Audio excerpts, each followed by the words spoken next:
검찰 과거사위원회는 김학의 전 법무부 차관의 성범죄 의혹 사건 재수사를 권고하면서 박근혜 청와대 민정수석실에 수사 외압 의혹을 제기했습니다.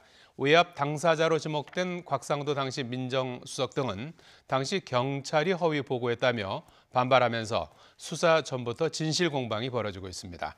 신지원 기자입니다. 지난 2013년 김학의 전 법무부 차관 임명은 매우 특이한 인사로 주목받았습니다. 김 전 차관은 황교안 당시 법무부 장관보다 기수는 하나 아래지만 경기고등학교 1년 선배입니다. 당시 검찰총장 후보이던 최동욱, 김진태 전 총장과는 연수원 같은 기수여서 서열을 고려하던 인사관행을 깼다는 평가를 받았습니다. 박근혜 청와대는 인사검증을 거친 끝에 검찰 내 신망이 두텁고 조직 관리에 능숙하다고 설명했지만 성접대 의혹이 불거지면서 인사참사로 남았습니다. 인사위원회에 준한 심의 절차를 거쳐 오늘 발표하게 되었습니다. 법무부 차관 김학의.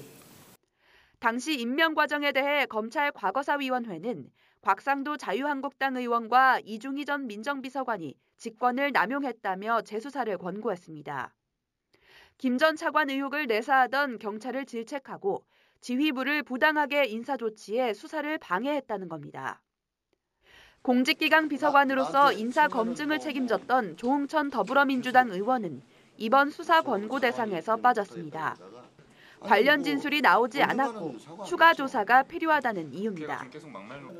하지만 과거사위 수사 권고와 관련해 세 사람 모두 반발하고 나서면서 수사 전부터 진실 공방이 오가고 있습니다.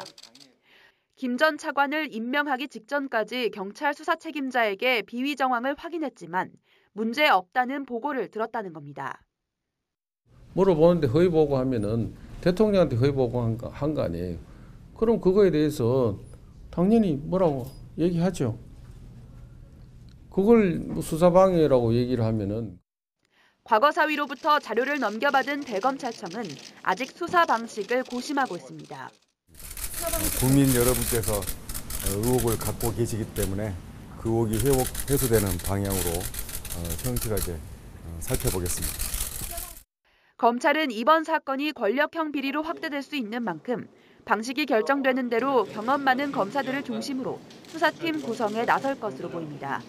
YTN 신지원입니다.